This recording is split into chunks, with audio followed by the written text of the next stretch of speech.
Hi, I'm Betsy. I am so excited to meet you. And today I want to tell you a little bit about cognitive accessibility. I want this to be a conversation. So hopefully you're talking back to me on your side of the screen.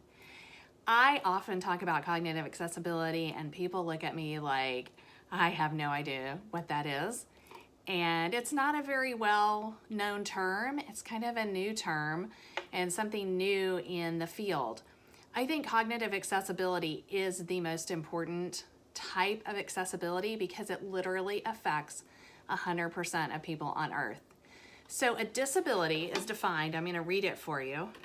A disability is defined as an impairment that may be cognitive, developmental, intellectual, mental, physical, sensory, or some combination of those things. It substantially affects a person's life activities and may be present from birth or occur sometime during a person's life. So what I also often see is when people talk about disabilities, people kind of check out. It's a little bit of a scary topic for many people. People don't know what to say and they don't want to offend anybody. And they frequently do that by just not saying anything at all. And that's what I want to change. I also want to change people's feelings that accessibility and disabilities don't matter to them, that they are not affected by them. So what I want to tell you today is what I think a cognitive disability can be and why it affects 100% of us. So there are some people who are born with a cognitive impairment. Maybe they had a bleed of their brain when they were born, or they have a syndrome or some other disorder that has caused them to have cognitive issues from birth. There are other people who have an acquired cognitive impairment due to a car accident or a concussion of some sort or some other damage to their brain. Maybe they've had a stroke or another illness, meningitis, something that caused problems in their brain. So there are those people, it's pretty straightforward that those people have difficulty with cognition or being able to think in the typical way that we think of in society. The problem is none of us think the same. So people with ADHD have cognitive disabilities at times and with different functions during the day because of their attention span or because of their focus. There are people with learning disabilities who think in a totally different way. I usually like to call them learning differences. They think in a different way, they learn in a different way.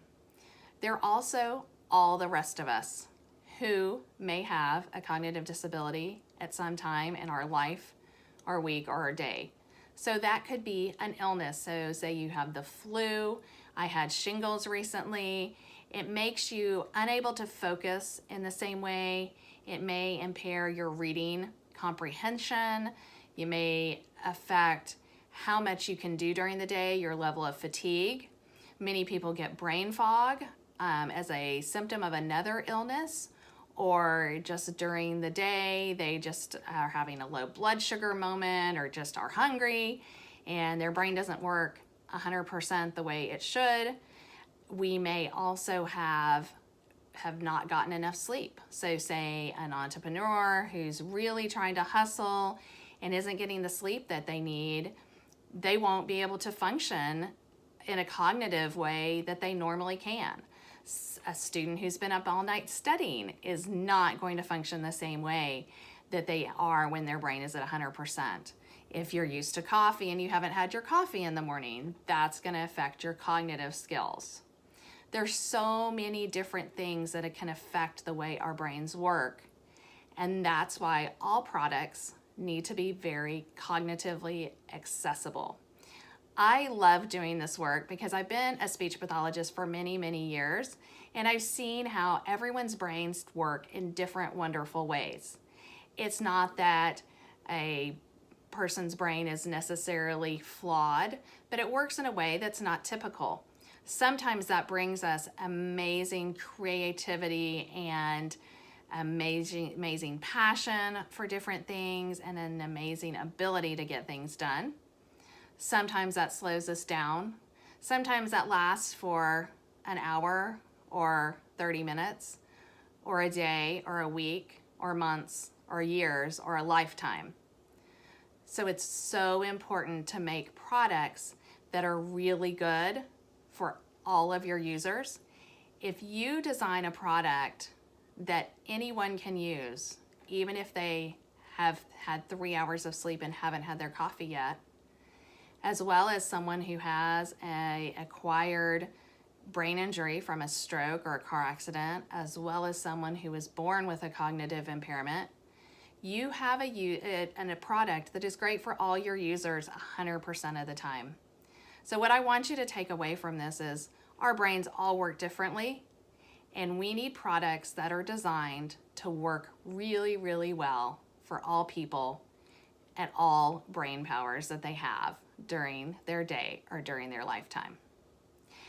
Thanks so much. I would love to work with you and help you make your product better. I can look at it from my years of experience as a speech pathologist and my ability to empathize with other people, but I can also match you with people with a variety of different disabilities who can look at your product from the lens of their personal disability. I'd love to talk to you about my services. You can contact me at Betsy at forallabilities.com. It's FORALL abilities.com, or go on my website at www.forallabilities.com. I'd love to talk to you soon.